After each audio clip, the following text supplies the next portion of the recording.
Assalamualaikum warahmatullahi wabarakatuh. Innal hamdalillah nahmaduhu wa nasta'inuhu wa nastaghfiruhu wa na'udzu billahi min shururi anfusina wa min sayyiati a'malina.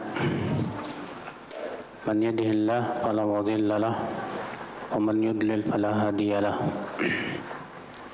Wa asyhadu an la ilaha illallah wahdahu la syarika lah wa asyhadu anna Muhammadan abduhu wa rasuluh. Qala Allah Ta'ala fi kitabihil karim, ya ayyuhalladzina amanu taqullaha haqqa tuqatih wa la tamutunna illa wa antum muslimun, amma ba'd. Kita lanjutkan Ibu-ibu. Kita masuk hadis 121 ya. 122 katanya. An Abi Hurairah radhiyallahu anhu qala Rasulullah sallallahu alaihi wasallam, kullu sulama minan nas alaihi sadaqah.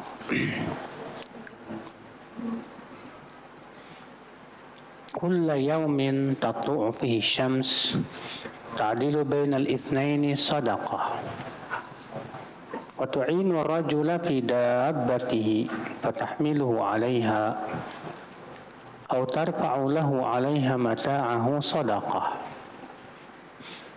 wal kalimatu at-thayyibatu sadaqah wa bi kulli khatwatin tamshiha ila as-salati sadaqah wa tumiyatul adha 'anil tariqi sadaqah. Dari Abu Hurairah, semoga Allah meridainya, ia berkata, Rasulullah sallallahu alaihi wasallam bersabda, kullu sulama, setiap sendi dari manusia itu alaihi sadaqah, harus dipenuhi sedekahnya. Setiap hari yang matahari terbit padanya, kamu mendamaikan dua orang yang bertengkar adalah sedekah. Dan kamu membantu seseorang pada kendaraannya, kamu bawa ia di atasnya, atau kamu angkatkan untuknya perhiasannya, barang-barangnya di atas kendaraannya, adalah sedekah. Dan ucapan yang baik adalah sedekah. Dan setiap langkah kaki yang ia berjalan menuju masjid adalah sedekah. Dan kamu menyingkirkan gangguan dari jalan adalah sedekah. Rawahu Muslimun aidan min riwayat Aisyah radhiyallahu anha qalat qala Rasulullah sallallahu alaihi wasallam, innahu khuliqa kullu insanin min bani Adam ala 60 wa 300 mafsil. Faman kabbara Allah wa hamidallah wa hallallah wa hallalallah wa sabbaha Allah wa astaghfara Allah wa azala hajaran an tariqin nas aw syaukatan aw azman an tariqin nas aw amara bima'rufin aw naha an munkarin adada 60 wa 300 fa innahu yumsi yawma idzin qad zahzaha nafsahu 'anil nar. Dan Imam Muslim meriwayatkan dari riwayat Aisyah, ia berkata Rasulullah SAW bersabda, sesungguhnya setiap manusia dari anak Adam diciptakan pada 360 sendi.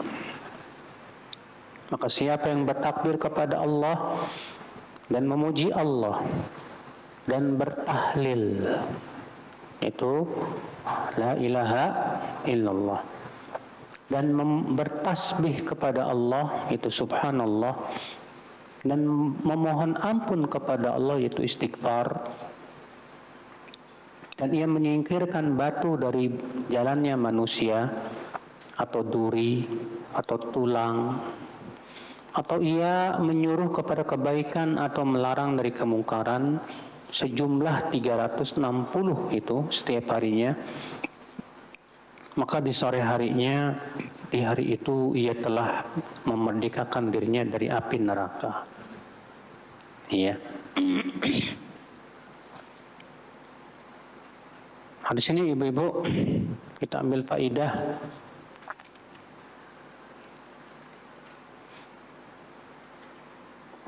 bahwa manusia diciptakan oleh Allah ada 360 sendi yang harus dipenuhi sedekahnya. Dan Rasulullah SAW menjelaskan ibu-ibu bahwa sedekah itu bukan sebatas dengan harta, tapi sedekah itu adalah semua yang sifatnya kebaikan, baik kebaikan buat diri sendiri maupun kebaikan buat orang lain. Berzikir, sedekah, ya. Beramar ma'ruf nahi mungkar, sedekah. Arti semua kebaikan yang kita berikan kepada diri kita ataupun kepada orang lain itu disebut dengan apa? Sedekah. Iya. Dan dalam satu hadis disebutkan Ibu bahwa 360 sendi ini bisa dicukupi dengan 2 rakaat duha. 360 sendi ini bisa dicukupi dengan dengan 2 rakaat duha, Masya Allah. Nah, di sini kita ambil faedah yang kedua, istihbabul islah bainan nas bil adli wa muamalatuhum bil akhlaqil karimah atau wa muamalatihim bil akhlaqil karimah. Disunnahkan mendamaikan manusia yang bertengkar, ya, dan bermuamalah kepada mereka dengan akhlak yang baik. Dan kita berusaha ibu-ibu, ya, apabila ada 2 teman kita yang bertengkar misalnya, ya, jangan dibiarkan mereka bertengkar terus. Kenapa? Ya karena orang yang bertengkar itu merugikan dirinya sendiri, Bu. Orang yang bertengkar itu, ya, pertama amalannya habis tercukur. Kata Rasulullah SAW, fasadu dzatil bain hiyal haliqah. Rusaknya hubungan, ya, dengan seorang muslim itulah yang akan mencukur. La aqulu haliqatus syar. Aku tidak mengatakan mencukur rambut, akan tetapi maksudnya haliqatuddin, yaitu mencukur agama. Na'udzubillah. Yang kedua, orang yang bertengkar itu amalannya belum diangkat kepada Allah. Disebutkan dalam hadis bahwa setiap hari Senin dan Kamis itu amalan hamba itu ditampakkan kepada Allah, kecuali orang yang berbuat syirik dan kecuali orang yang sedang bertengkar. Allah berfirman, amdiru hadain hatta yastaliha. Tangguhkan 2 orang ini sampai mereka damai. Sampai damai dulu baru kemudian diangkat itu amalnya. Kan kasihan, rugi, ya. Faedah selanjutnya istihbabul muhafazati ala salatil jama'ati fil masjid.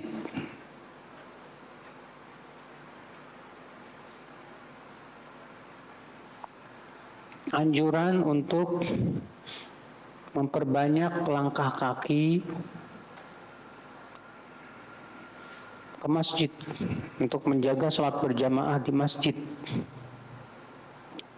Karena setiap langkah kakinya itu ternyata bernilai sedekah, ya.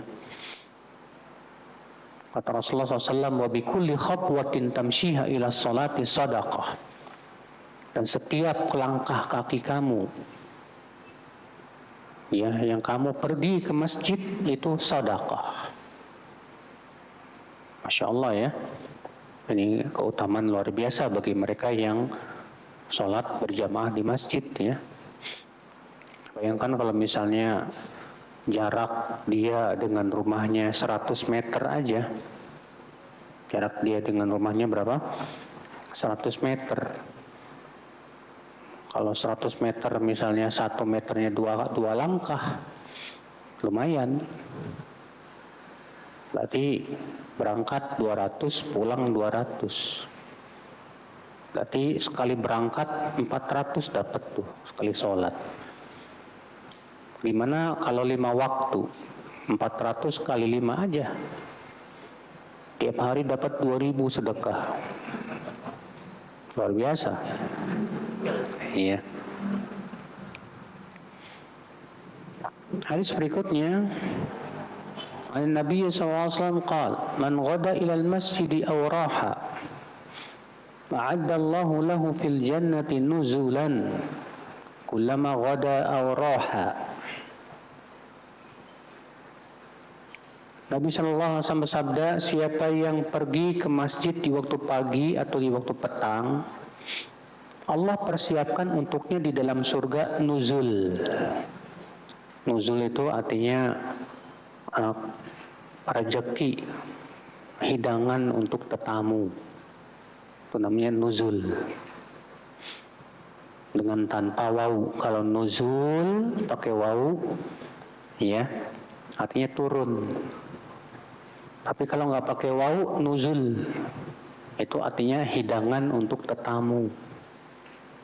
Ya. Maka Allah akan persediakan di dalam surga untuknya nuzul, yaitu hidangan untuk tetamu setiap kali dia pergi ke masjid di waktu pagi maupun petang. Masya Allah. Nah, di sini kita ambil faedah yang pertama, a'malul ibad kulluha mahsiyah indallah. Amalan-amalan hamba semuanya dihitung oleh Allah. Sekecil apapun ya, ingat amalan kita itu bakalan dihitung sama Allah, ibu-ibu dan bapak sekalian.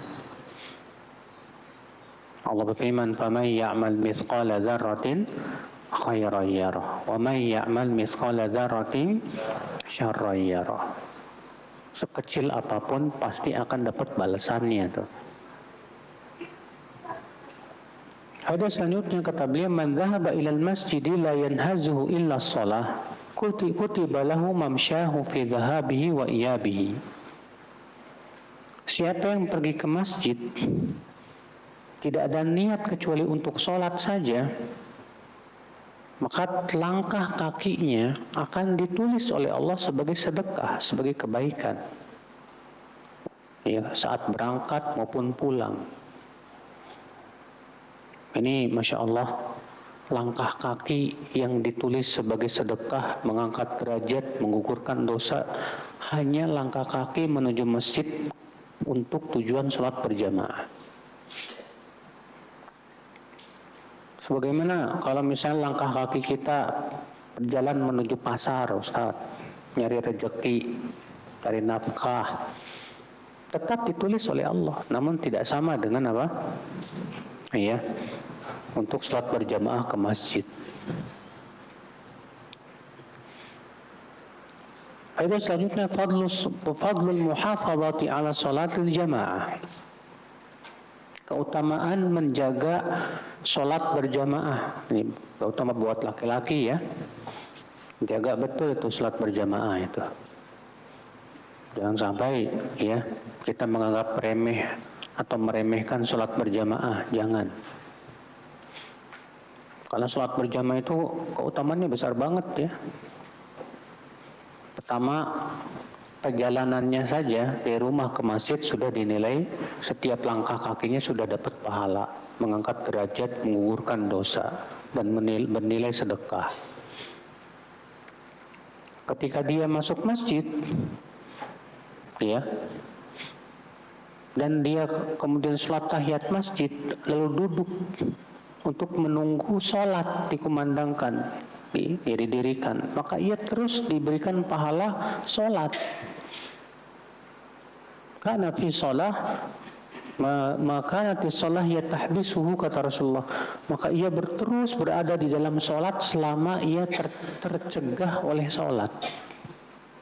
Masya Allah. Kemudian yang ketiga, malaikat akan mendoakannya, ibu-ibu. Wal malaikatu yaqulun Allahumma ighfir lahu, Allahumma arhamhu. Dan para malaikat akan mendoakan, ya Allah ampuni dia, ya Allah ya rahmati dia. Bayangkan ya, betapa banyaknya keutamaan orang yang sholat pergi ke masjid berjamaah itu.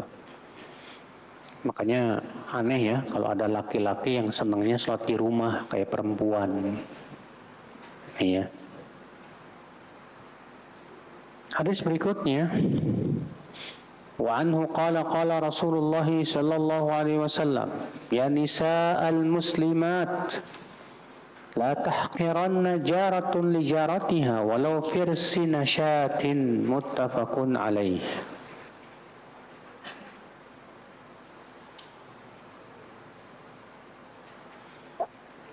Dan darinya juga ia berkata, Rasulullah sallallahu alaihi wasallam bersabda, wahai para wanita muslimah, jangan kalian menganggap remeh hadiah seorang tetangga kepada tetangganya, walaupun firsin itu bagian kaki ya. Firsin itu bagian apa? Kaki dari kambing. Walaupun cuma kaki kambing gitu. Muttafaqun alaih. Hadis ini kita ambil faidah al-haddu 'alal hadiyah was sadaqah mahma kana syai'an qalila. Anjuran untuk memberikan hadiah kepada tetangga. Ya, kalau dia kaya. Tapi kalau dia miskin, kita berikan sedekah walaupun cuma sedikit. Karena kata Rasulullah SAW, wahai para wanita muslimah, jangan menganggap remeh pemberian tetangga kepada tetangganya, walaupun cuma kaki kambing gitu. Firsin itu kaki bagian kuku, tahu nggak? Iya. Bagian tempat kukunya itu disebut dengan firsin dalam bahasa Arabnya. Karena orang kan menganggap remeh gitu, apa kaki kambing gini kok nggak ada dagingnya. Iya. Tapi Nabi mengatakan jangan menganggap remeh, jangan menganggap remeh. Karena bisa jadi amalan yang kecil pahalanya apa? Besar. Yang dilihat oleh Allah itu bukan kuantitasnya, Pak. Yang dilihat oleh Allah itu keikhlasannya, ketakwaannya. Semakin takwa, semakin besar pahalanya. Faedah selanjutnya, an-nahyu anisyuhi wal bukhl. Larangan dari syuh. Apa itu syuh? Kikir, pelit, koret, medit. Ya. Dan bakhil. Apa bedanya syuh dengan bakhil? Bedanya kata para ulama, kalau bakhil itu bakhil sama orang, pelitnya sama orang, tapi sama diri sendiri nggak pelit, bakhil namanya. Kalau syuh, syahih, pelitnya bukan hanya kepada orang, bahkan kepada dirinya sendiri. Iya. Jadi yang paling tinggi pelitnya yang mana, Bu? Syuh. Syuh, ya, pelakunya disebut syahih. Kalau bakhil, dia pelitnya kepada orang lain aja. Kalau buat diri sendiri, ya, masya Allah. Tapi kalau syahih, buat diri sendiri pun pelit. Ada orang punya duit banyak, bisa beli sepatu yang bagusan lah. Tapi saking bakhilnya, ya, beli sepatu pun yang jelek. Padahal duitnya miliar. Nah, Ini namanya saking bakhilnya, hatta buat diri sendiri bakhil. Dia bisa beli HP yang bagusan, tapi saking bakhilnya pada dirinya sendiri, ya, beli HP-nya yang jelek-jelek. Saking bakhilnya. Ada yang kayak gituan, ada. Itu namanya syahih. Ya. Nah, ini dua-duanya dilarang dalam Islam. Baik bakhil maupun syahih, semua tercela, Bu. Kita ini sebagai seorang muslim harus punya jiwa dermawan. Dermawan. Jangan pelit. Jangan pernah kita khawatir kalau kita dermawan menjadi fakir miskin, enggak mungkin. Justru orang yang dermawan tuh biasanya barokah hartanya tuh. Iya. Faedah selanjutnya istihbabut tawasul bainal muslimin wa bi khasatin al-jiran. Disunnahkan untuk menyambung hubungan antara sesama muslim, terlebih sesama tetangga. Sama tetangga itu gak boleh berantem. Hubungan kita dengan tetangga itu menunjukkan kepada keimanan kita. Ya. Karena hak tetangga itu besar, Pak, Bu. Hak tetangga itu apa? Ya, hak tetangga itu wajib kita berbuat baik sama mereka dan tidak mengganggu mereka. Hati-hati. Sampai kata Rasulullah SAW, menzinahi istri tetangga itu dosanya 10 kali lipat daripada berzina dengan wanita lain. Iya. Faedah selanjutnya adam ihtiqaril ma'ruf. Jangan menganggap remeh kebaikan sekecil apapun. Sekecil apapun kebaikan jangan dianggap remeh. Walaupun cuma senyum. Banyak di antara kita menganggap remeh padahal itu ya kebaikan. Sedekah. Hadis berikutnya wa anhu 'anil nabi sallallahu alaihi wasallam qala al-imanu bid'un wa sab'un aw bid'un wa sittuna syu'bah fa afdaluha qawlu la ilaha illallah wa adnaha imatatul adha 'anil tariqi wal haya'u syu'batun minal iman muttafaqun alaih.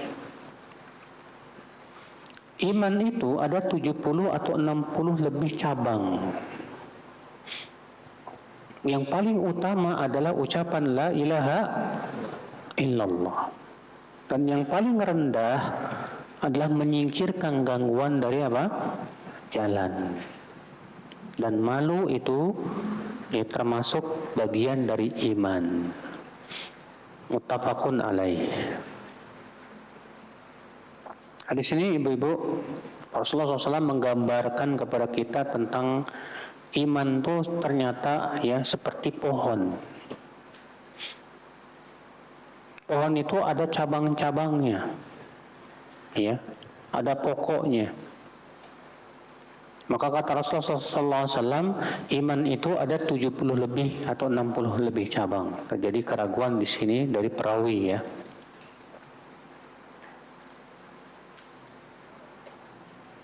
Ternyata yang paling utama adalah la ilaha illallah. Karena la ilaha illallah ini ibu-ibu adalah pokok keimanan. Pokok apa? Keimanan. Tanpa la ilaha illallah, iman kita tidak diterima. Karena hakikat la ilaha illallah artinya apa? La ma'budu bihaqqin illallah. Tidak ada yang diibadahi dengan benar kecuali siapa? Kepada Allah. Selain Allah, ya, mereka tidak berhak diibadahi. Itulah ucapan hakikat daripada la ilaha illallah yang mengandung dua, nafi dan isbat. Nafi artinya meniadakan, isbat artinya menetapkan. meniadakan semua yang diibadahi selain Allah, dan menetapkan bahwa Allah satu-satunya yang berhak diibadahi. Menetapkan saja tanpa meniadakan syirik, dan meniadakan saja tanpa menetapkan ateis. Maka tauhid itu hakikatnya harus menggabungkan antara meniadakan dan menetapkan.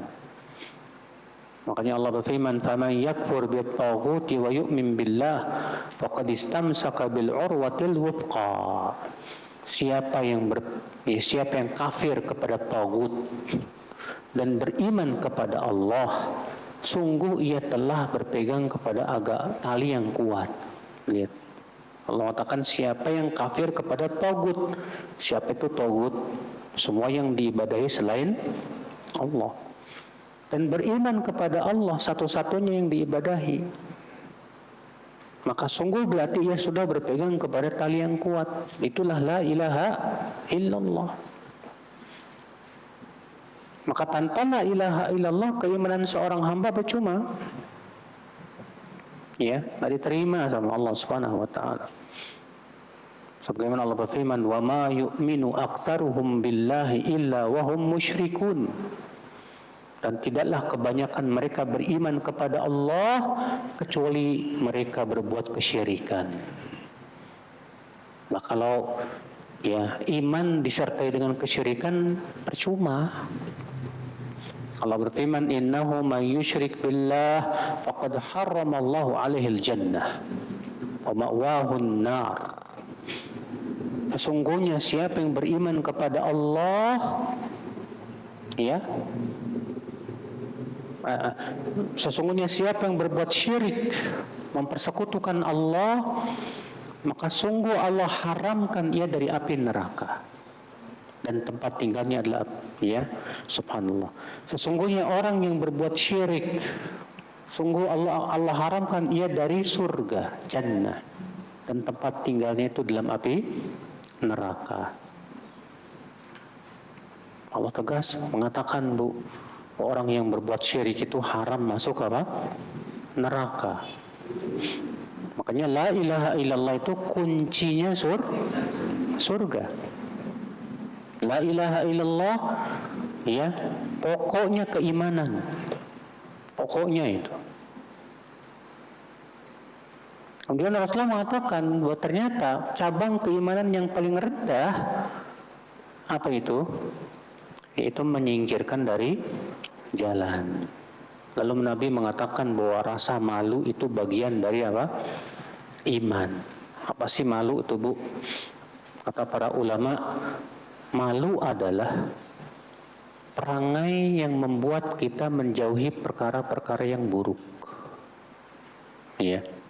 Malu adalah perangai yang membuat kita menjauhi perkara-perkara yang yang buruk. Itu malu.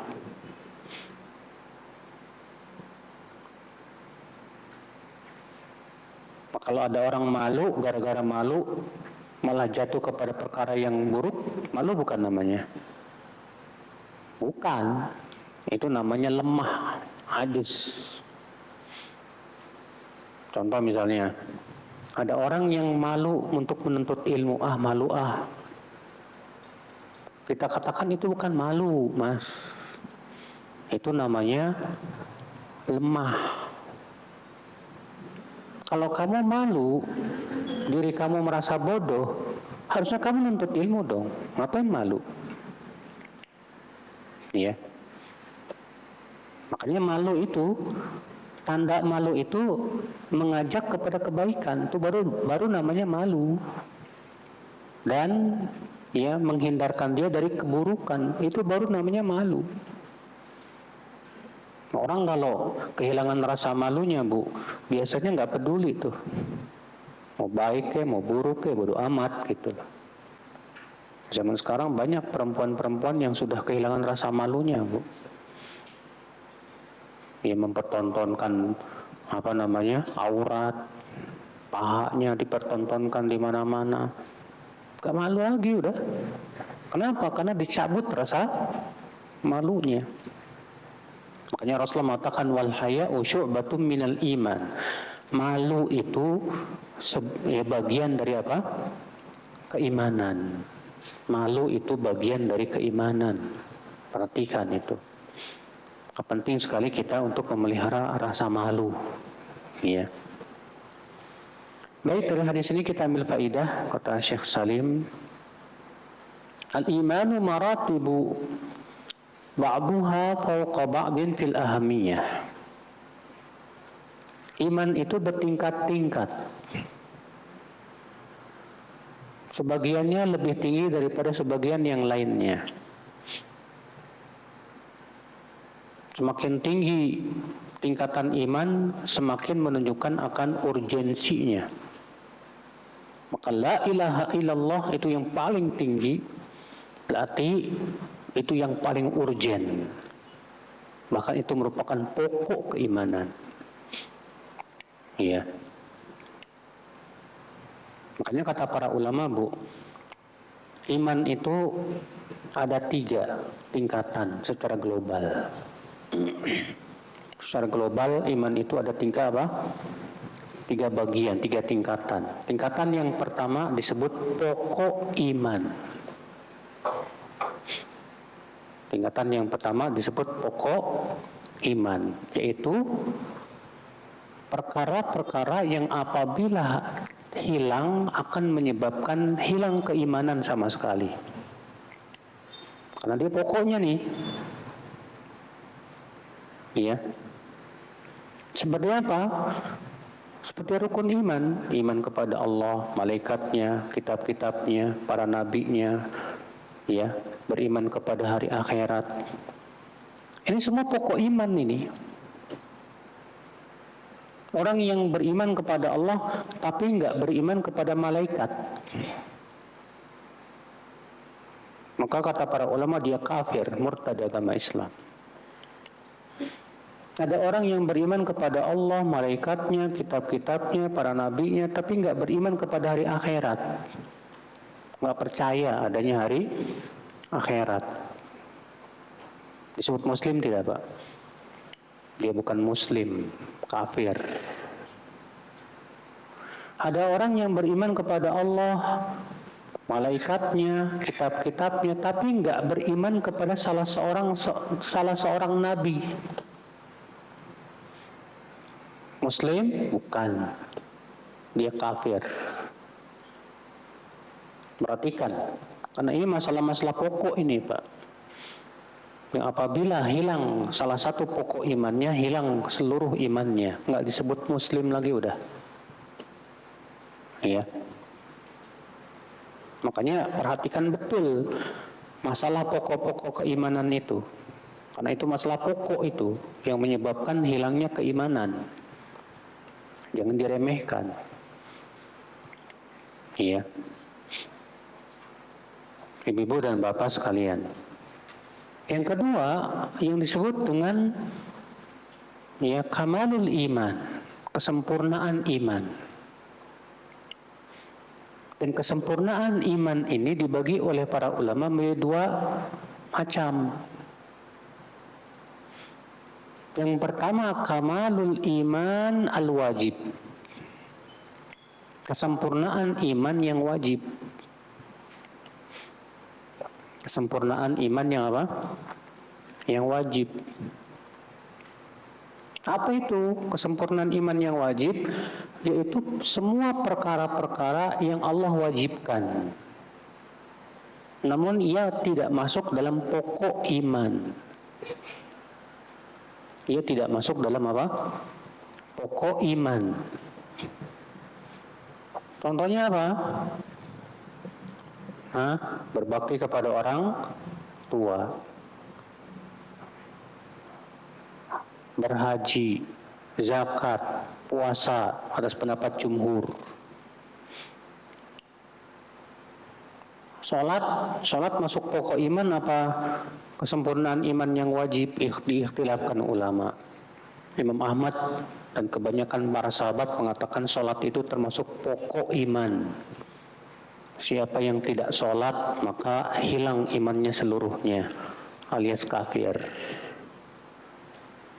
Dan ini pendapat yang dibela oleh kebanyakan para ulama di zaman ini. Iya.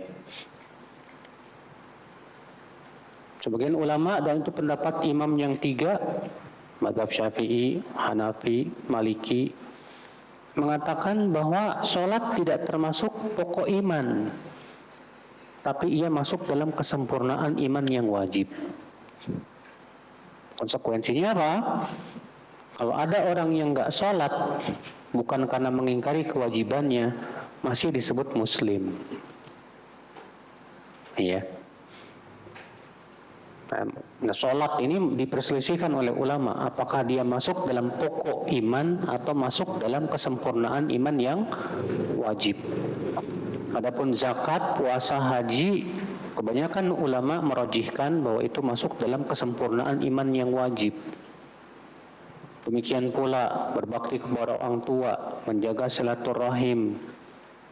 Iya. Demikian pula menjauhi maksiat-maksiat, dosa-dosa besar. Itu semua kesempurnaan iman yang wajib. Apa bedanya antara pokok iman dengan kesempurnaan iman yang wajib, ibu-ibu? Bedanya, kalau kesempurnaan iman yang wajib, kalau hilang salah satunya, tidak hilang semua iman. Artinya pelakunya masih disebut muslim. Tapi ya, dia muslim yang fasik. Dia orang yang fasik. Siapa sih fasik itu? Itu pelaku dosa besar. Dan Ahlussunnah meyakini pelaku dosa besar itu tidak kafir. Dia di bawah kehendak Allah Subhanahu wa taala. Iya. Nah, ini namanya kesempurnaan iman yang wajib. Yang kedua yaitu kesempurnaan iman yang mustahab, yang sunnah. Apa itu? Yaitu semua perbuatan-perbuatan yang hukumnya tidak wajib, tapi hukumnya sunnah. Seperti puasa sunnah, sholat sunnah, baca Quran, zikir. Maka yang seperti ini, ibu-ibu sekalian, kalau ada orang yang kehilangan kesempurnaan iman yang sunnah, maka itu imannya ya tetap sempurna, tapi dia kehilangan keutamaan. Kehilangan apa? Keutamaan. Beda dengan kesempurnaan iman yang wajib. Kalau kesempurnaan iman yang wajib, ya, kalau dia kehilangan salah satunya, menyebabkan pelakunya fasik, pelaku dosa besar. Ya, kecuali kalau dia taubat kepada Allah Subhanahu wa taala. Nah, ini ibu-ibu ya, kalau kita perhatikan ada 2 sebetulnya. Cuman yang 2 ini dibagi 2 lagi. Yang pertama tadi apa? Pokok iman. Pokok apa? Iman. Yaitu perkara-perkara yang merupakan pokok keimanan yang apabila hilang salah satunya, hilang seluruh iman, alias pelakunya kafir, murtad dari agama Islam. Yang kedua yaitu apa? Kesempurnaan iman. Kesempurnaan iman ada 2 macam. Yang pertama kesempurnaan iman yang wajib. Apa itu? Semua yang diwajibkan oleh Allah. Yang kedua apa? Kesempurnaan iman yang sunnah. Apa itu? Semua yang disunnahkan dan hukumnya tidak wajib. Nah, itu secara global 70 ini atau 60 lebih cabang iman ini tidak lepas dari 2 perkara tadi. Ada yang masuk dalam pokok keimanan seperti rukun iman tadi. Rukun iman ya, masuk dalam pokok keimanan. Walaupun ya rukun iman yang keenam sebagian ulama ya ada yang tidak memasukkannya, Pak. Tapi yang sahih dia masuk. Kecuali kalau terkena syubhat, karena para ulama tidak mengkafirkan kaum Qadariyah. Qadariyah itu siapa? Kelompok yang menolak adanya takdir. Padahal beriman kepada takdir itu termasuk rukun iman yang keberapa? Yang keenam. Tapi para ulama tidak mengkafirkan kelompok Qadariyah. Padahal mereka menolak adanya takdir. Iya. Nah ini ibu-ibu sekalian. Jadi iman itu bertingkat-tingkat. Sebagaimana halnya kufur pun juga bertingkat-tingkat.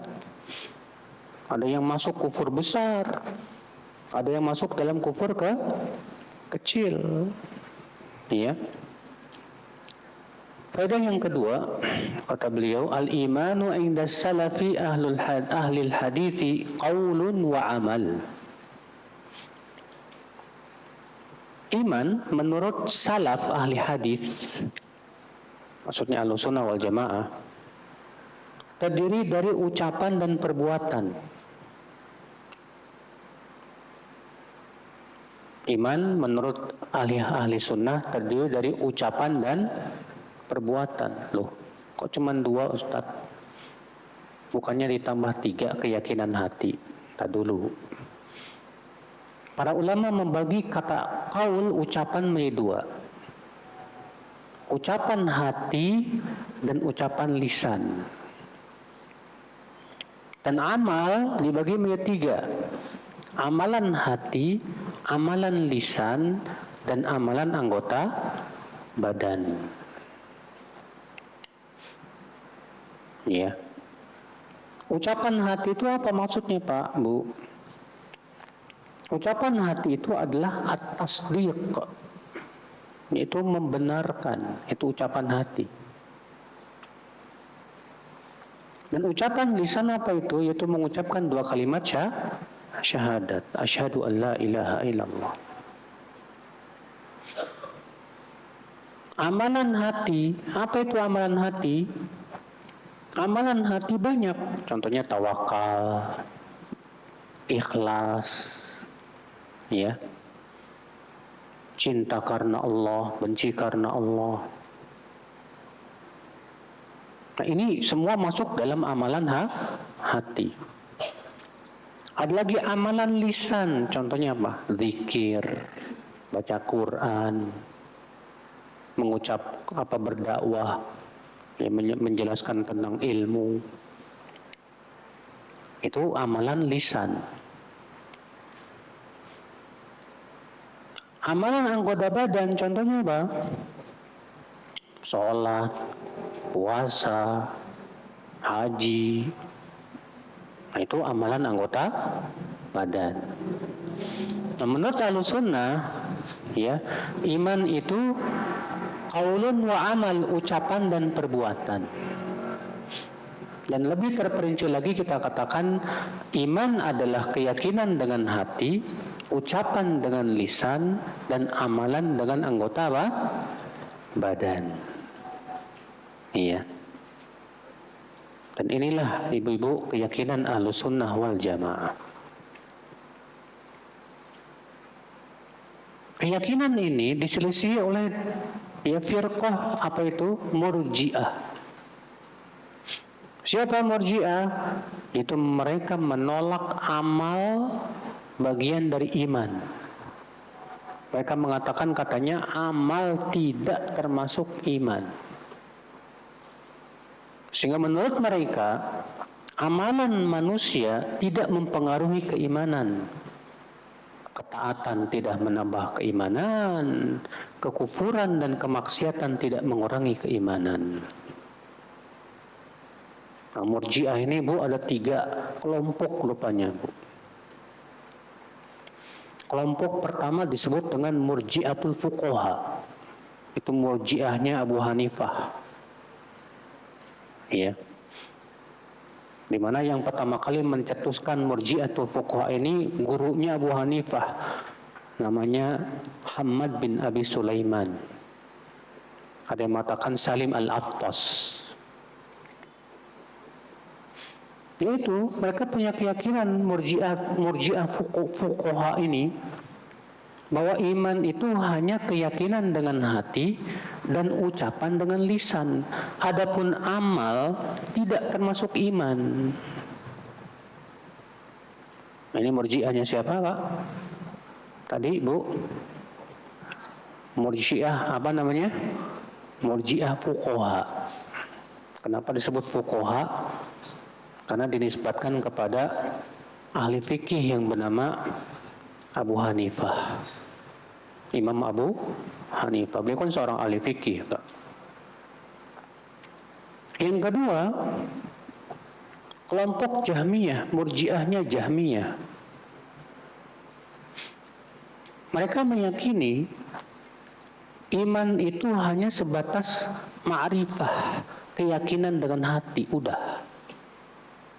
Ucapan dengan lisan, ya, amalan dengan anggota badan, kata mereka tidak termasuk iman. Yang penting yakin. Ini namanya murjiah Jahmiyah, Pak. Yang kemudian, ya, itu menjadi salah satu keyakinan kaum Asy'ariyah. Makanya tidak aneh dari murjiah Jahmiyah ini di Indonesia muncul namanya agama kepercayaan. Yang penting yakin kepada Allah, udah cukup. Iya. Jadi menurut mereka ucapan dengan lisan, amalan dengan enggak masuk iman tuh. Orang kalau sudah yakin, udah imannya sempurna dah. Iya. Walaupun dia tidak mengucapkan 2 kalimat syahadat. Walaupun dia tidak mengamalkan amalan apapun. Iya. Yang ketiga, kelompok Karramiyah. Kelompok apa? Karramiyah. Pengikut Muhammad bin Karram. Mereka punya keyakinan bahwa iman itu sebatas ucapan dengan lisan. Adapun keyakinan dengan hati, amalan dengan anggota badan katanya enggak termasuk iman. Termasuk apa? Iman. Ya. Ini murjiah siapa? Karramiyah. Jadi menurut mereka yang penting ucapan lisan. Sehingga menurut Karramiyah, orang-orang munafik itu mukmin. Karena kan orang munafik tak mengucapkan 2 kalimat syahadat tak? Mengucapkan 2 kalimat syahadat. Sholat enggak orang munafik, Pak? Sholat, zakat, puasa.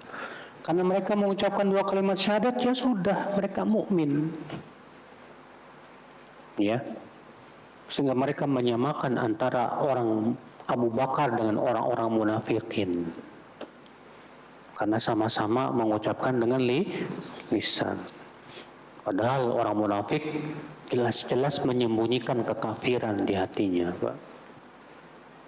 Iya.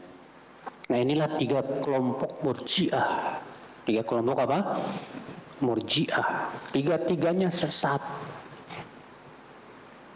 Yang benar adalah Ahlussunnah. Ahlussunnah meyakini iman adalah keyakinan dengan hati, ucapan dengan lisan, dan amalan dengan anggota apa? Badan. Ya.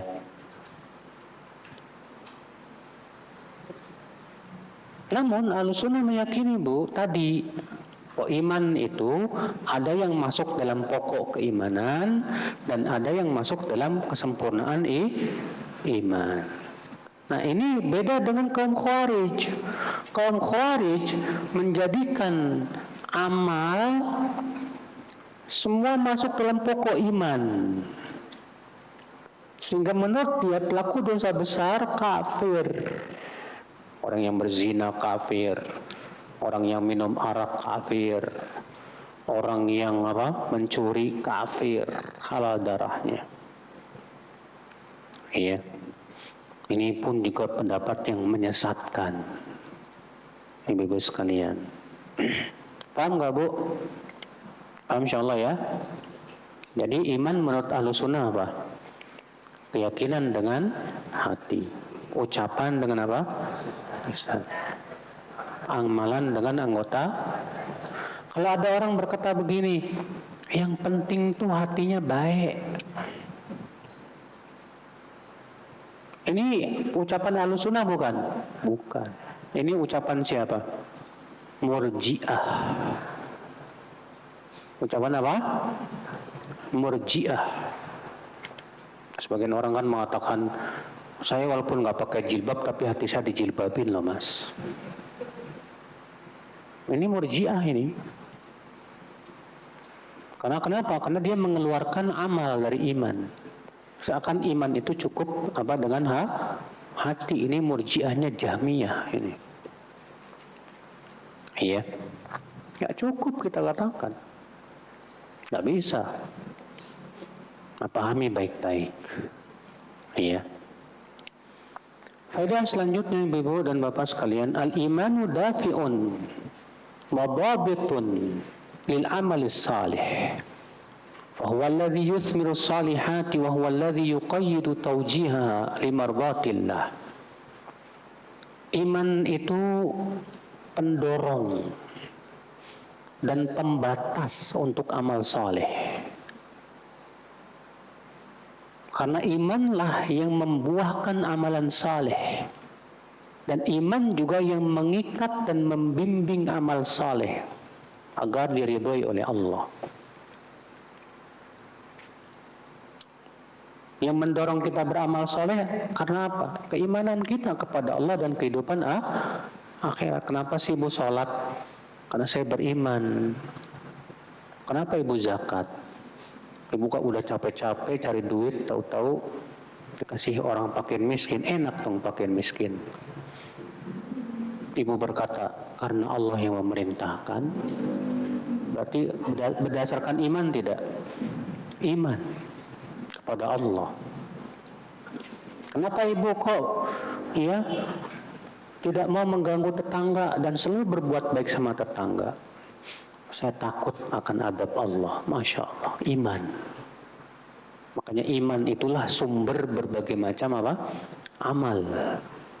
Karena imanlah menimbulkan amalan saleh. Iya. Kenapa orang mencuri? Karena kurang imannya. Kenapa orang korupsi? Karena kurang imannya kepada Allah. Kurang rasa takutnya kepada Allah. Iya. Nah itu, saudaraku seiman. Dan iman juga yang memberikan bimbingan dan batasan untuk amalan saleh. Kenapa? Karena kan kita beriman kepada Rasulullah enggak? Beriman dong. Kalau kita beriman kepada Rasulullah, konsekuensinya apa? Yang ngikutin Rasul. Berarti kalau kita beriman kepada Allah tanpa beriman kepada Rasulullah diterima enggak? Nggak diterima.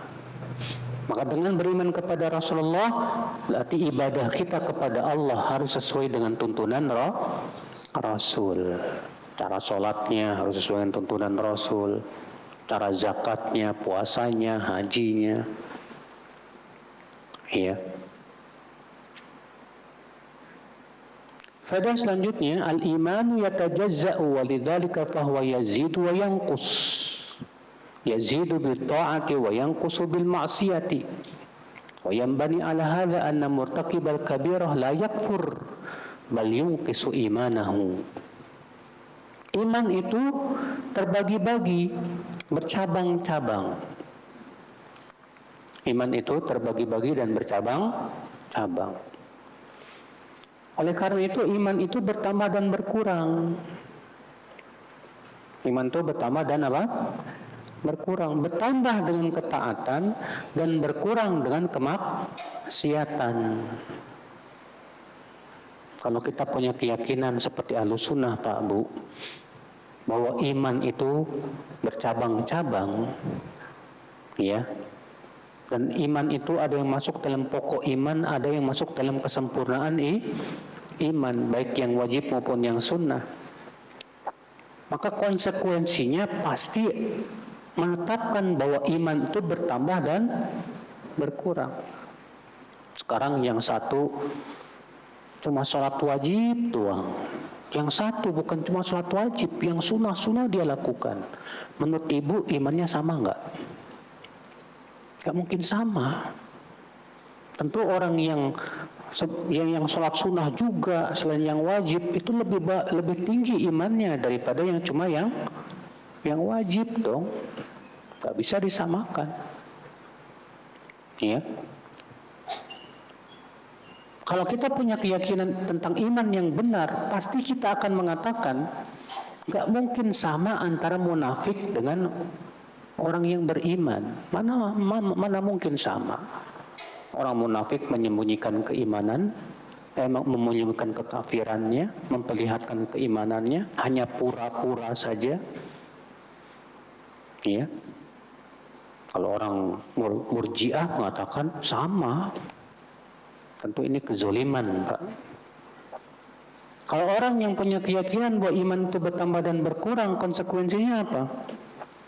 Tidak mungkin sama antara orang yang beriman dan beramal soleh dengan orang yang beriman tapi berbuat maksiat. Sama enggak? Nggak mungkin sama dong.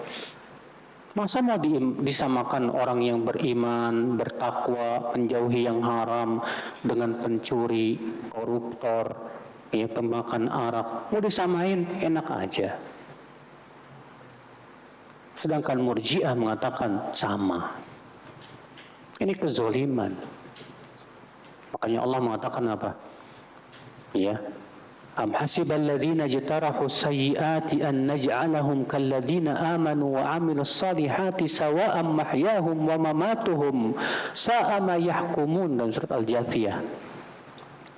Apakah orang-orang yang suka berbuat dosa itu mengira kami akan jadikan mereka sama dengan orang-orang yang beriman dan beramal soleh, sama hidup dan matinya? Buruk sekali vonis mereka itu, kata Allah. Ya mungkin sama tuh. Ya. Makanya ibu-ibu, surga bertingkat-tingkat enggak? Bertingkat-tingkat, disesuaikan dengan tingkatan keimanan. Ya. Semakin tinggi keimanan, semakin tinggi juga surga yang dia dapatkan. Semakin kurang keimanan, semakin kurang juga tingkatan surganya. Iya. Ini keyakinan Ahlussunnah wal Jamaah, yaitu bahwa iman itu bertambah dan berkurang sebagai konsekuensi dari keyakinan bahwa iman itu bercabang-cabang. Nah, keyakinan ini diselisih oleh dua firqah. Yang pertama murjiah, udah jelas sudah. Kalau murjiah mengatakan iman itu tidak bertambah, tidak berkurang. Karena menurut mereka amal tidak mempengaruhi keimanan, maksiat tidak mempengaruhi keimanan, taat tidak menambah keimanan. Jadi iman itu satu, nggak tambah, nggak kurang. Ini keyakinan murjiah. Firqah yang kedua Khawarij. Khawarij pun punya keyakinan iman tidak bertambah, tidak berkurang. Cuma bedanya dengan murjiah, Bapak. Kalau murjiah mengatakan kalau ada sebagian iman, ada seluruhnya. Kalau Khawarij mengatakan kalau hilang sebagian iman, hilang seluruhnya. Kalau Ahlussunnah wal Jamaah mengatakan yang hilang ini bagian pokok iman atau kesempurnaan iman. Kalau yang hilang itu pokok keimanan, iya bisa hilang seluruhnya. Pokok keimanan tadi seperti iman kepada Allah, malaikatnya, kitab-kitabnya. Tapi kalau yang hilang itu kesempurnaan iman yang wajib, tidak hilang seluruhnya. Mereka masih disebut muslim. Iya. Nah, ini Bapak dan Ibu sekalian pahami baik-baik supaya kita tidak masuk terjerembab dalam akidah Khawarij, tidak juga terjerembab dalam akidah murjiah dalam masalah iman ini. Iya. Faedah selanjutnya Ibu dan Bapak sekalian, al-imanu amrun muktasabun Iman itu perkara yang bisa diusahakan. Walidzalika yanbaghi 'alal 'abdi an yata'ahhada imanahu wa yuhsinu islamahu wa yataraqqa fi madarijil mu'minin liyablugha kamalal iman. Oleh karena itu seorang hamba hendaknya berusaha dengan sungguh-sungguh membaguskan keimanan dan keislamannya, dan berusaha untuk naik kepada derajat yang tinggi supaya sampai kepada kesempurnaan iman. Ya. Jadi iman itu harus dengan usaha. Kita pengennya masuk surga yang tinggi, sholatnya malas-malesan, mau amal soleh malas-malesan, enak aja. Gak bisa begitu, Bu. Kalau pengen dapat surga yang paling tinggi itu harus dengan usaha dong. Usahanya sungguh-sungguh amal soleh. Ya, semangat kepada perbuatan-perbuatan ketaatan, semangat lari dari maksiat. Nah, ini Ibu-ibu sekalian. Faedah selanjutnya, tafawutu maratibil iman laisa mid'atan lihtiqari sya'airid din lianna kullaha min indi rabbil alamin. Bertingkat-tingkatnya keimanan bukan artinya kita menganggap remeh ya syiar-syiar agama, karena semua berasal dari Allah. Kan kata Rasulullah, iman itu ada 60 atau 70 cabang. Yang paling tinggi apa? La ilaha. Yang paling rendah apa? Menyingkirkan dari jalan. Terus ada orang gara-gara mendengar kata-kata yang paling rendah. Rendah ini. Akhirnya pas ngelihat gangguan dari jalan gak mau disingkirin. Salah. Iya. Makanya Rasulullah mengatakan jangan menganggap remeh kebaikan. Jangan. Barangkali gara-gara kita menyingkirkan gangguan dari jalan, gara-gara itu kita masuk surga loh Pak. Kata Rasulullah SAW, ra'aitu hina usriya bi rajulan yataqallabu ya fil jannah. Ya. Aku ketika Isra Mi'raj aku melihat ada orang yang mondar-mandir di surga. Gara-gara apa dia masuk surga coba? Kata Rasul, gara-gara ranting yang dia awaskan dari jalan. Ya, yang mengganggu manusia, diawasin, gara-gara itu dia masuk surga. Masya Allah. Maka dari itu jangan kita menganggap remeh apa? Kebaikan. Ibu misalnya sedekah sama tetangga dengan duit yang ibu anggap remeh, 2.000 perak. Tapi 2.000 ini berharga banget buat dia. Mungkin gara-gara 2.000 perak kita masuk surga. Hanya Allah yang Maha Tahu. Jangan menganggap remeh apa? Kebaikan. Sebagaimana halnya kita jangan menganggap remeh dosa sekecil apapun. Iya.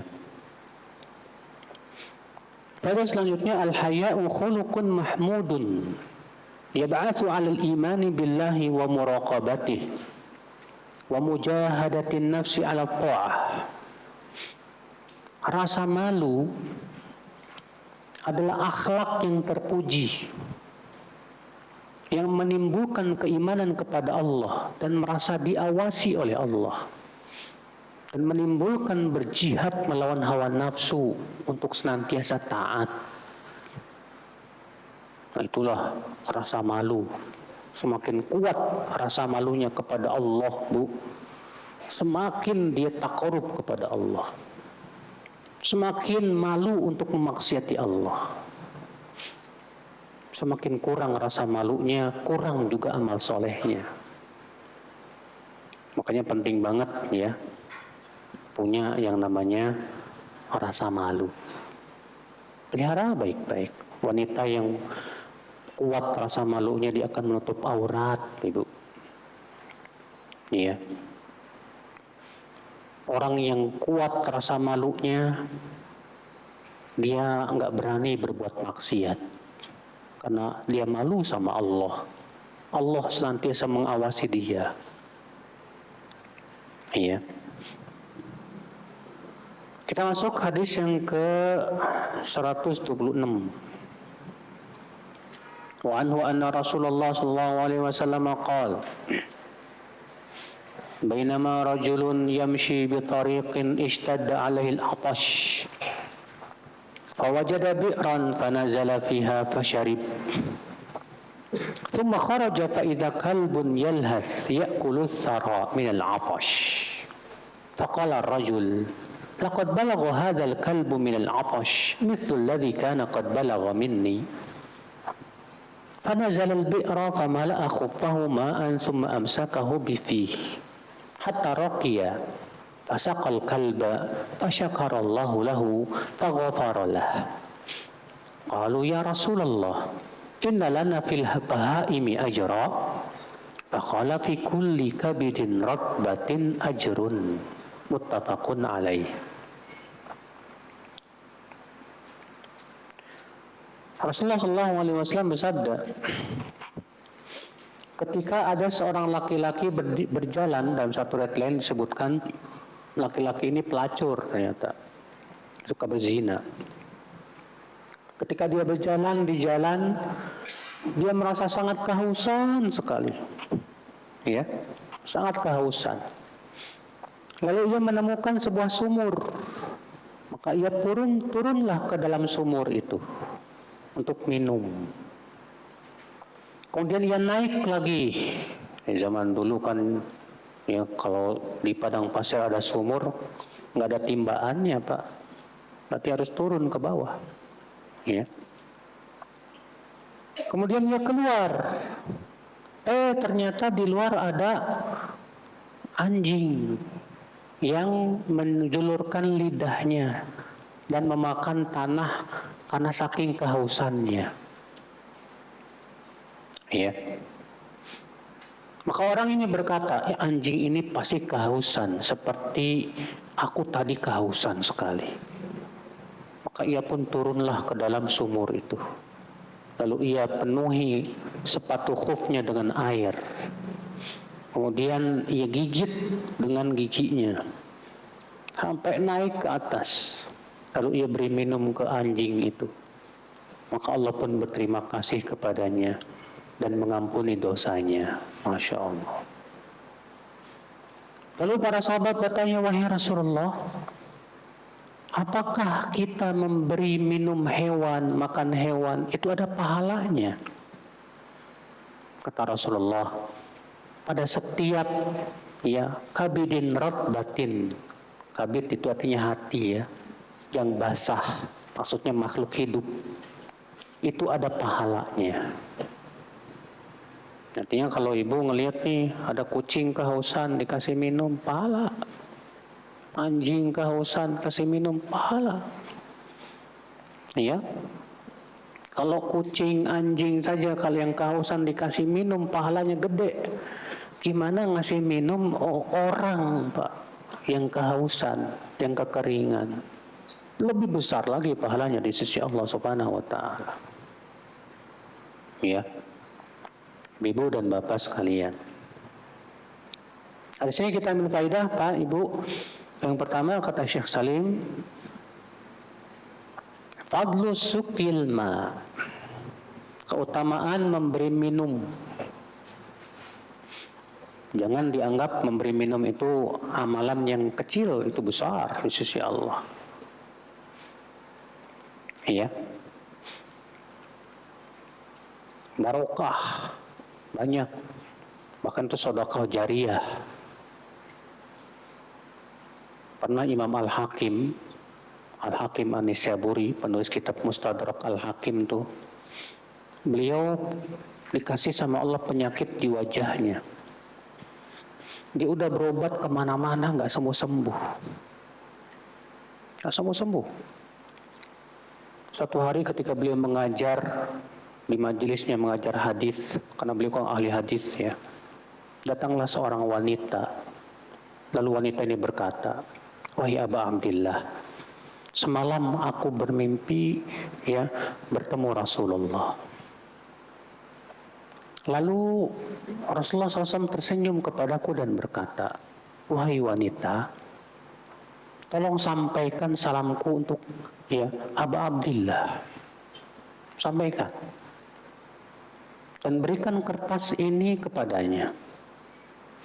Ketika aku bangun, kertas itu ada di sisiku. Aku nggak tahu apa isinya. Ini dia kertasnya. Dibuka, ternyata isinya apa? Wahai Aba Abdillah, hendaklah kamu menggalikan sumur dan airnya diwakafkan. Mendengar itu langsung bikin sumur, airnya diwakafkan. Gak lama kemudian penyakitnya sembuh.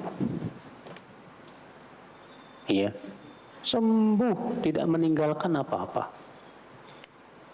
Makanya ya, dan sebagian riwayat yang dihasankan oleh Syekh Albani ya, bahwa bersedekah dengan air itu bisa menyembuhkan penyakit, Pak. Ya. Kalau antum misalnya kena penyakit kanker atau antum kena penyakit apa? Tumor, sama aja ya.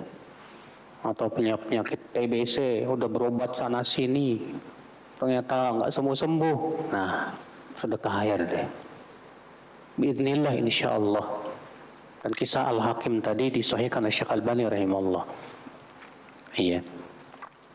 Biiznillah, sembuh biiznillah. Faedah yang kedua, si'atu rahmatillah. Luasnya rahmat Allah, hatta syamalat al-hayawanil bahim. Dan luasnya rahmat Allah itu mencakup hewan yang tak bisa berbicara. Li'annahu min makhluqatihi, karena ia itu makhluk yang Allah ciptakan. Makanya Bapak Ibu ya, berbuat baik sama hewan ternyata ada pahalanya loh. Apalagi berbuat baik sama orang. Yang salah itu sama hewan baik sama orang jahat. Kebalik ini. Ya. Melihat apa hewan dikasih makan, orang tetangganya kelaparan dicuekin. Kebangetan ini. Faedah selanjutnya si'atu fadli subhanah. Faqad yaghfiru dzunubal kabirah bi amalil khairil yasir. Luasnya karunia Allah. Allah bisa saja mengampuni dosa yang besar hanya karena amalan yang kecil, yang dianggap kecil itu. Bayangkan si pelacur ini, tukang berzina, gara-gara memberi minum hewan dimaafkan oleh Allah. Kadang amalan yang kecil ketika dilakukan dengan penuh keikhlasan, ya, bisa jadi itu jadi sebab Allah mengampuni dosanya. Hanya Allah yang maha tahu. Walaupun tentunya Pak, tidak setiap orang yang ngasih minum, ya, pahalanya sama dengan nasibnya dengan seperti, ya, belum tentu. Hanya Allah yang maha tahu. Itu kan, ya, semuanya tidak lepas dari kehendak Allah.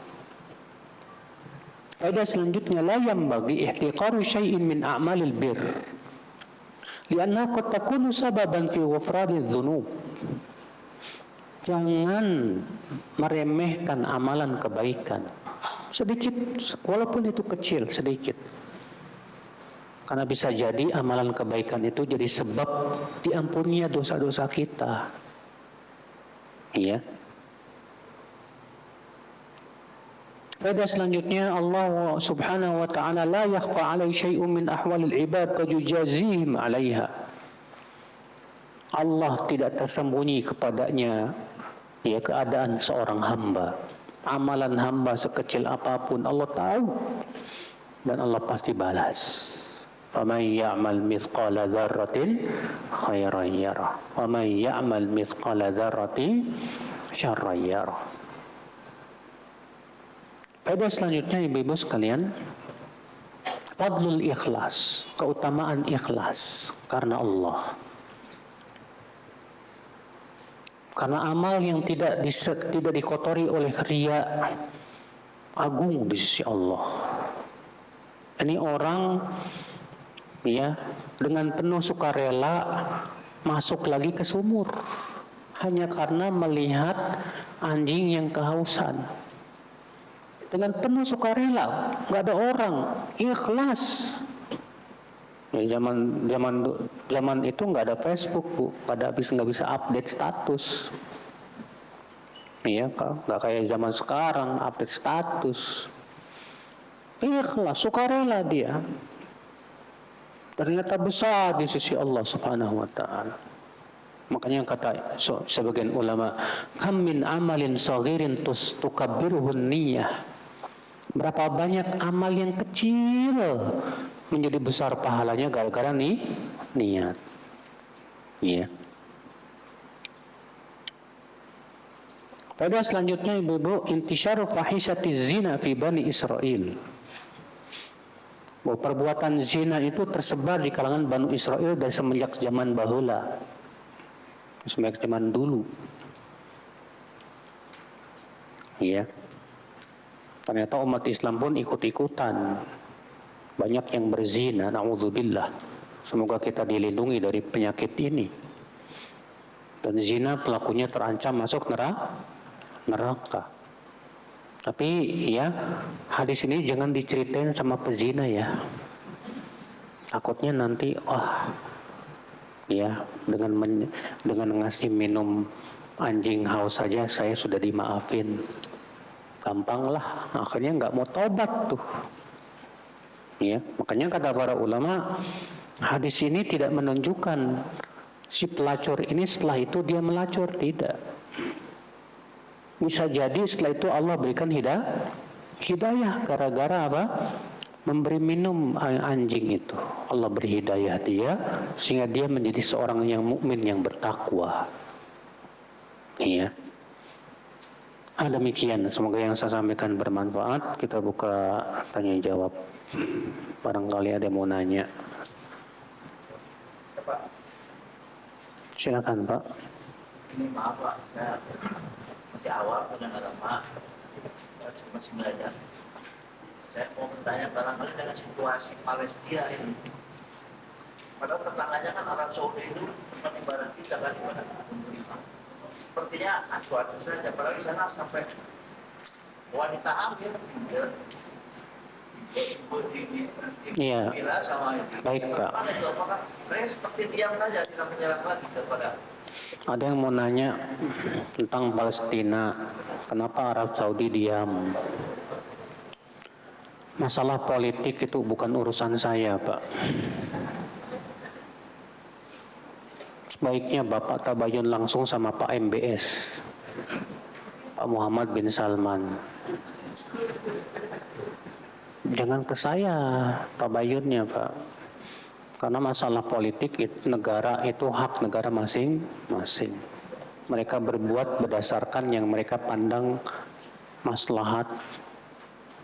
Ya. Jadi kalau Bapak nanti ketika Allah takdirkan ketemu sama Pak MBS, tanya ke beliau, kenapa kamu diem aja? Ya. Jika seseorang tertinggal dari sholat berjamaah pertama di masjid, Ibu-ibu jangan ngobrol dong, diem. Jika seseorang tertinggal dari sholat berjamaah pertama di masjid, lalu ia menepuk pundak bagi laki-laki atau menepuk tangan sekali bagi wanita pada jamaah yang masbuk untuk dijadikan imam, apakah perbuatan ini dibenarkan? Tidak. Pendapat yang sahih, tidak disyariatkan jamaah kedua. Iya. Ini pendapat mazhab Syafi'i, Imam Syafi'i pendapatnya makruh. Itu yang dibela oleh Syekh Albani rahimahullah. Kenapa?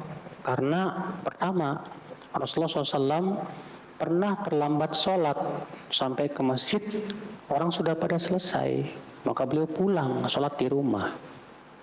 Sahabat Abdullah bin Mas'ud pun juga melakukan sama seperti itu. Yang kedua, ya, disyariatkannya adzan itu untuk jamaah pertama, bukan jamaah kedua. Maka Rasulullah SAW mengancam orang yang tidak sholat berjamaah untuk dibakar rumahnya. Kata Rasulullah, aku ingin sekali membakar rumah orang yang tidak menyaksikan sholat berjamaah. Sholat berjamaah berapa itu? Pertama. Kalau kedua, ketiga boleh, tentu Nabi tidak perlu untuk ingin membakarnya. Cukup suruh aja. Masih ada kesempatan jamaah ketiga sana. Demikian pula celaan Rasulullah terhadap orang-orang yang terlambat dari sholat berjamaah. Bahwa Allah akan akhirkan ia untuk masuk surganya. Itu jamaah keberapa, Mas? Pertama. Kalau ada kedua, ketiga, tidak disebut terlambat namanya, Mbak. Karena masih ada kesempatan dapat jamaah kedua, ketiga. Kalau ada boleh jamaah kedua, berarti ketiga boleh dong. Keempat boleh dong. Kelima dong. Batasannya berapa? 100, 200. Waduh. Akhirnya orang akan menganggap remeh. Nantilah saya dapat jamaah yang ke-20. Lah, gimana? Makanya kalau saya pribadi ya, lebih condong kepada mazhab Imam Syafi'i dalam hal ini. Kalau jamaah kedua itu tidak disyariatkan, alias dan hukumnya makruh. Ya, hukumnya apa? Makruh. Anda pernah dengar istilah syirik dustur dari postikan salah satu ustadz. Dustur itu artinya undang-undang. Artinya dia membuat undang-undang yang bertentangan dengan undang-undang Allah dan Rasul-Nya. Dan orang yang membuat undang-undang yang bertentangan dengan Allah dan Rasul-Nya, ada beberapa keadaan hukumnya. Keadaan yang pertama, dia meyakini undang-undang yang dia buat ini lebih hebat, lebih utama, lebih bagus daripada Al-Quran, undang-undang Allah dan Rasul-Nya. Maka semua ulama sepakat dia murtad dari agama Islam. Keadaan yang kedua, dia meyakini bahwa undang-undang yang dia bikin ini setara dengan undang-undang Allah dan Rasul-Nya. Maka orang ini pun sepakat seluruh ulama murtad dari agama Islam. Keadaan yang ketiga, dia meyakini boleh membuat undang-undang yang bertentangan dengan undang-undang Allah dan Rasul-Nya. Ini pun semua ulama sepakat murtad dari agama Islam. Keadaan yang keempat, dia membuat undang-undang ya karena dan dengan keyakinan bahwa yang wajib adalah mengikuti undang-undang Allah dan Rasul-Nya, tapi dia ngikutin hawa nafsu dan tidak menisbatkan ini undang-undang yang berasal dari syariat sama sekali. Maka yang seperti ini yang sahih, dia tidak kafir. Bahkan sebagian ulama mengatakan ijma' Ahlussunnah, ini belum kafir. Tapi dia pelaku dosa besar. Adapun kalau dia nisbatkan ini kepada Allah dan Rasul-Nya dan mengatakan ini undang-undang adalah bagian dari syariat, maka para ulama sepakat juga ini kafir. Karena dia menghalalkan apa yang Allah haramkan. Iya. Jadi ini ada perinciannya, Pak. Karena banyak ya orang-orang yang membuat undang-undang buatan manusia yang tidak sesuai dengan kitabullah dan sunnah Rasulullah SAW. Terkadang karena ketakutan, Pak, oleh negara-negara adikuasa nih. Yang seperti ini pun juga para ulama sepakat belum dikafirkan. Yang jelas kita pun juga tidak mudah, jangan bermudah-mudahan dalam apa? Mengkafir-kafirkan begitu, Pak. Iya. Berbeda dengan kaum Khawarij. Kaum Khawarij mengatakan setiap yang tidak berhukum dan hukum Allah kafir. Kalau Ahlussunnah enggak. Ahlussunnah memberikan perincian dalam masalah ini. Ya, karena Kata-kata berhukum dan hukum selain Allah ini kata-kata yang sifatnya umum. Kalau ada orang tua yang menghukumi anaknya dengan cara yang tidak adil, berarti dia sudah berhukum dengan hukum selain Allah. Tapi apakah orang tua ini dikafirkan? Tidak ada ulama mengkafirkan. Ya, ini saudaraku seiman. Syirik dustur ada betul. Kalau memang dia meyakini, ya, bahwasanya itu perkara yang Allah halalkan, boleh saja, atau menisbatkan kepada syariat Allah.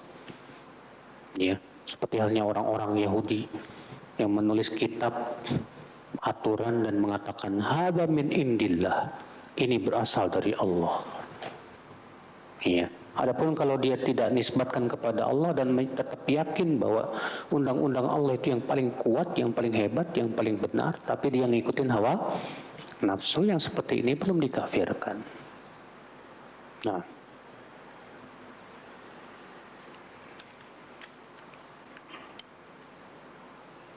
bagaimana jika kita hanya ikut sebagian kecil, misal pembuatan sumur, tapi kita ikut sebagian kecil aja, dapat nggak keutamaan mengalirkan air? Ya dapat, namun pahalanya sesuai dengan apa? Yang kita keluarkan. Masa mau ibu disamain yang 100.000, yang 1 juta, terus ibu disamain gitu sama yang 1 juta, enak amat. Ya. Jika seorang ikhwan pergi sholat berjamaah di musola dekat rumah, namun ada kalanya tidak ada jamaah yang hadir, sehingga ia sholat sendirian, kadang ada 5-6 jamaah. Bagaimana sebaiknya Ustadz? Gak apa-apa. Antum makmurkan sholat musola itu. Jangan sampai kosong melompong. Jangan sampai kata-kata Rasulullah apa? Tidaklah 3 orang yang ada di suatu desa dan tidak dikumandangkan adzan kecuali akan dikuasai oleh setan. Mau nggak tuh kampung antum, desa antum dikuasai setan gara-gara nggak ada yang adzan?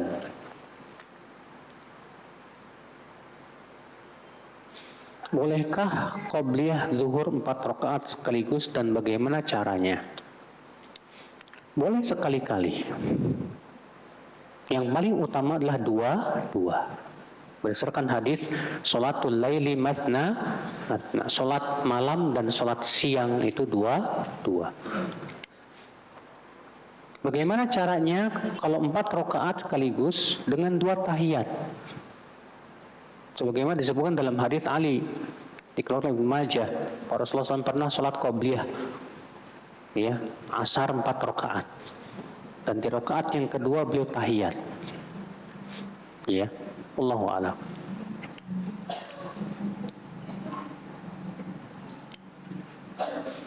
La ilaha illallah terdiri 2. Jika meniadakan saja jatuh pada ateis. Yang kedua apa ya Ustaz? Yang kedua menetapkan. Jika menetapkan tanpa meniadakan maka syirik. Menetapkan doang tapi tidak meniadakan maka apa? Syirik. Misalnya saya yakin Allah itu Tuhan yang disembah, tapi tidak meniadakan yang lainnya, syirik. Berarti harus ada meniadakan dan menetapkan. Meniadakan semua yang diibadahi selain Allah dan menetapkan bahwa Allah satu-satunya yang berhak diibadahi, baru tauhid.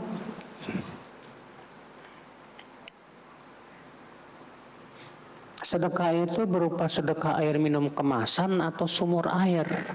Semakin langgeng, semakin besar pahalanya. Kalau air minum kemasan kan sekali minum mudah selesai.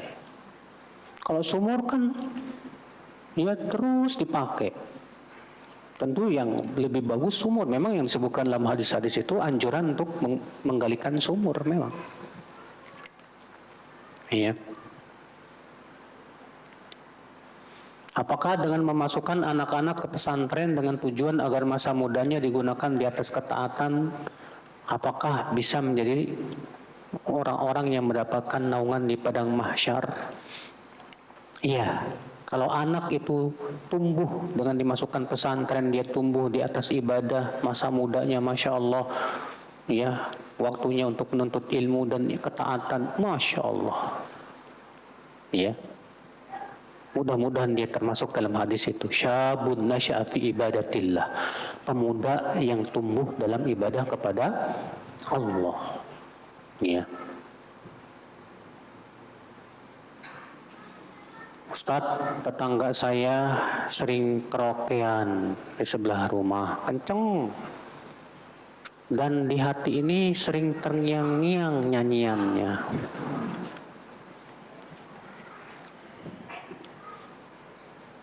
Sebatas terngiang-ngiang tapi ibu enggak nyanyi, ya enggak apa-apa. Maksudnya dimaafkan, Bu. Dan ibu tolak. Setiap terngiang-ngiang tolak lagi, apaan sih ya? Iya, nggak ada manfaatnya. Sebutkan dalam hadis Rasulullah SAW pernah sedang berjalan bersama Ibnu Umar di padang pasir. Lalu terdengarlah suara seruling. Suara apa? Seruling. Maka Rasulullah menutup telinganya. Dan Rasulullah bertanya kepada Ibnu Umar, masih terdengar tidak? Sampai Ibnu Umar mengatakan, sudah tidak ya Rasulullah. Maka Rasulullah pun membuka telinganya. Hadisnya sahih. Di situ Rasulullah membiarkan Ibnu Umar mendengar dan tidak menyuruh untuk kata para ulama, sebatas mendengar tanpa menikmati tidak berdosa. Yang dosa itu kalau mendengar sambil dinikmati. Ya, ibu dengar, lama tahu-tahu kepalanya gini-gini. Itu namanya menikmati.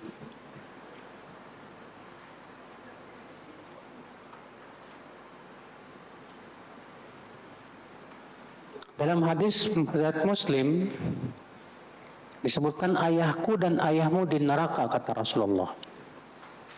Apakah hadis di atas ini sudah dimansuh? Karena ada dalil yang lebih kuat, yaitu Al-Quran. Mana dalil dari Al-Quran yang mengatakan bahwa ayah Rasulullah SAW masuk surga? Mana?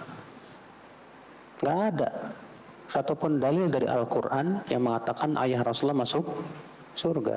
Silakan bawakan. Iya. Rasulullah tegas mengatakan abi wa abuka finnar. Ayahku dan ayahmu di neraka. Hadisnya ada dalam Sahih Muslim masalahnya. Makanya pendapat hampir seluruh ulama mengatakan pendapatnya bahwa ayahnya Rasulullah di neraka. Kecuali sebagian kecil saja ulama. Iya. Nah ini. Hal ini dari Ustadz sebelah, Ustadz mengatakan bahwa orang tua Rasulullah berada di masa fatrah. Betul, Rasulullah di masa orang tua Rasulullah di masa fatrah. Tapi harus diingat loh. Disebut masa fatrah itu kalau sama sekali tidak datang dan tidak tegak hujjah. Tidak tegak apa? Hujjah. Adapun kalau sudah tegak hujjah, tidak lagi disebut sebagai fatrah buat dia secara khusus. Orang-orang Quraisy itu Pak diceritakan oleh Allah dalam surat Al-Quraisy apa? Li'ila fi Quraisyin ila fihim rihlatash shita'i was-sayf. Falyabudu rabb hadzal bait.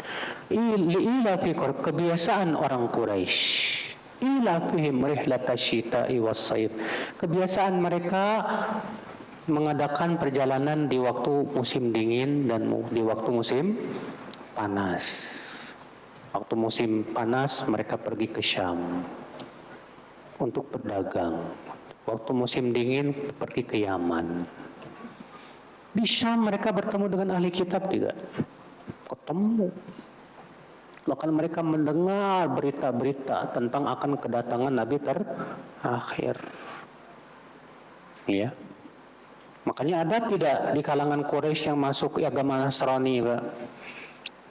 Waraqah bin Naufal masuk agama Nasrani dan dia di atas Nasrani yang masih murni, bukan Trinitas. Makanya Rasulullah mengabarkan bahwa Waraqah masuk surga. Iya. Makanya kalau Rasulullah mengatakan ayahku dan ayahmu di neraka, Rasul lebih tahu dong tentang ayahnya berdasarkan apa? Wahyu dari Allah Subhanahu wa taala. Nah ini, maka dalil yang sharih, yang tegas, tidak bisa ditolak dengan dalil-dalil yang samar, yang tidak tegas sama sekali. Cuma mereka tetap tidak terima itu, Pak. Bahkan sampai menghina Ustaz Firanda. Padahal ulama-ulama ya yang mengatakan demikian banyak di zaman dulu. Iya.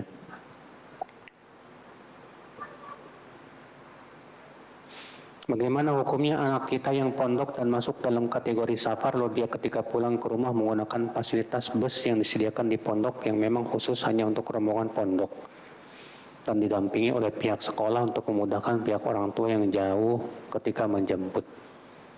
Misal dari Sukabumi langsung diantar oleh pihak pondok sampai Jakarta. Kalau memang seperti itu bagus, ya, aman, ya, terjamin. Silakan aja, Allahu a'lam.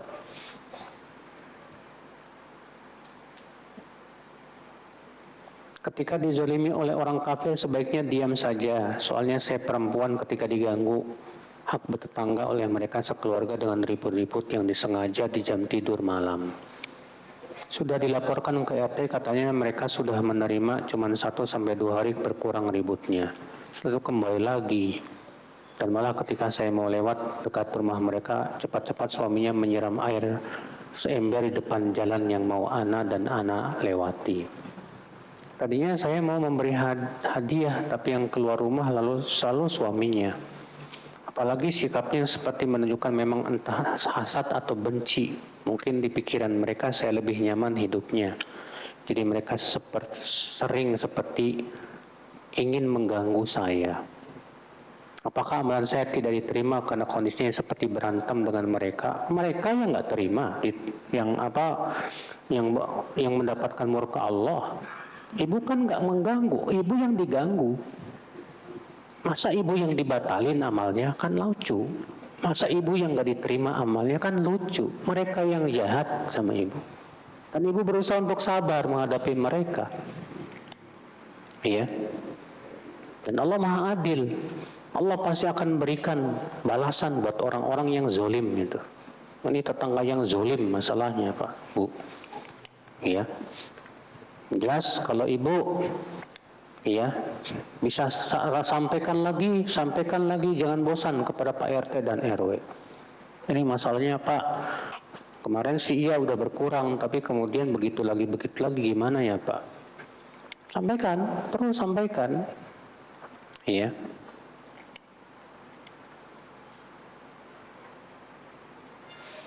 Bagaimana cara meningkatkan takwa dan tawakal kita kepada Allah agar Allah bisa berikan jalan keluar dari masalah finansial, Ustadz?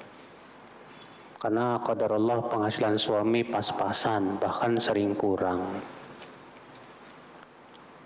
Ya itulah memang Ibu. Terkadang Allah dalam hadis disebutkan ya, Innallaha yahmi ibadahul mu'min minad dunya kama yahmi ahadukum maridahu minat tu'am wa syarab. Allah terkadang ya mencegah seorang hamba mukmin dari dunia karena Allah cinta kepada dia. Seperti seseorang dari kalian mencegah orang sakit dari makanan yang gak bagus. Iya. Mungkin kesusahan ibu, kekurangan itu sebagai tanda Allah cinta sama ibu. Sehingga ibu tidak tertipu dengan dunia. Makanya kekurangan yang ibu rasakan sekarang ini, Bu, anggaplah sebagai kasih sayang Allah kepada ibu. Ya. Dan kemudian ibu pikirkan baik-baik tentang hakikat dunia. Dunia itu hina, sementara. Makanya kata Ibnu Qayyim, Allah menjadikan dunia itu penuh dengan ujian. Supaya apa? Supaya kita nggak betah di dunia. Dan supaya kita mengharapkan surganya. Iya. Nah, Allah jadikan ibu qadarullah punya suami yang penghasilannya pas-pasan, bahkan terkadang seringnya kurang. Bisa jadi karena Allah ingin palingkan ibu dari tertipu dengan dunia. Allah ingin supaya ibu banyak lebih fokus kepada akhirat. Ya. Dan yakin bu, orang yang bertakwa itu nggak bakalan disia-siakan sama Allah. Allah pasti berikan jalan keluar dalam hidup. Dan kesulitan tak akan selama-lamanya, abadan. Karena Allah mengatakan fa inna ma'al usri yusra. Inna ma'al usri yusra. Setelah kesulitan pasti ada ya kemudahan. Cuma masalahnya ini cuma masalah waktu saja. Ya. Ini cuma masalah waktu, karena Allah sudah berjanji bahwa setiap kesulitan akan ada apa? Kemudahan. Sekarang kita sedang diuji, sabarlah, sabar. Janji Allah pasti benar. Asal kita sabar dan terus bertakwa, Allah pasti berikan jalan keluar. Wa may yattaqillaha yaj'al lahu makhraja wa yarzuqhu min haitsu la yahtasib. Siapa yang bertakwa kepada Allah, Allah akan jadikan buat dia jalan keluar dari kesulitannya, dan Allah akan berikan rezeki dari arah yang tidak disangka. Masalah waktu aja, asal ibu sabar. Ya. Kesulitan itu pasti akan berlalu, akan datang insyaallah masa-masa ibu tersenyum. Ya. Cuman masalahnya kesenangan pun juga jadi apa? Cobaan. Ada orang saat susah banyak beribadah sama Allah. Pas dikasih kesenangan lupa. Iya. Faham Murji'ah di Indonesia aliran apa contohnya ya Ustadz? Di zaman ini Pak, penamaan Murji'ah sudah hilang. Cuman keyakinannya masih ada. Tadi sudah saya sebutkan contohnya. Seperti keyakinan orang yang penting hatinya baik. Kalau ada orang berkata seperti ini pemahaman Murji'ah ini. Yang penting hatinya baik, walaupun garong. Iya. Nah baik, saya kira cukup sampai di sini. Subhanakallah bihamdik, asyhadu an la ilaha illa anta astaghfiruka wa atubu ilaik. Wassalamualaikum warahmatullahi wabarakatuh.